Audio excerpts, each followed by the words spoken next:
लोकसेवा पब्लिकेशनचे आप्पा हातनुरे सरलिखित कंबाईन संयुक्त गट ब व गट क पूर्व स्पष्टीकरणासह उपलब्ध झालेले आहे. ते तलाठी परीक्षेसाठी अत्यंत उपयुक्त आहे, ज्यामध्ये 2026 ते 2011 पर्यंतच्या सर्व प्रश्नपत्रिकांचे स्पष्टीकरणासह उत्तरे देण्यात आलेली आहेत. आणि ही 2026-27 अपडेटेड आवृत्ती आहे.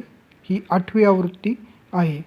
या आवृत्तीमध्ये भारताची आर्थिक पाहणी 2025-26, महाराष्ट्र आर्थिक पाहणी 2025-26, केंद्रीय अर्थसंकल्प 2026-27, HDR 2025 तसेच त्या विषयानुसार नवीन 1 वर्षाच्या मार्च 2026 पर्यंतच्या चालू घडामोडींचा समावेश करण्यात आलेला आहे. सर्व प्रश्न फायनल कीनुसार देण्यात आलेले आहेत. लेटेस्ट टू ओल्ड अशी रचना करण्यात आलेली आहेत. इलिमिनेशन पद्धत कशी वापरायची ते सांगितलेले आहे. टेक्स्टबुकचा रेफरन्स घेण्यात आलेला आहे. ग्रुप सी मधील सर्वच पदांसाठी अतिशय उपयुक्त असे हे बुक आहे. हे बुक तुम्हाला घ्यायचे असेल तर त्याची लिंक मी डिस्क्रिप्शनमध्ये दिली आहे, तिथून तुम्ही ते घेऊ शकता. धन्यवाद.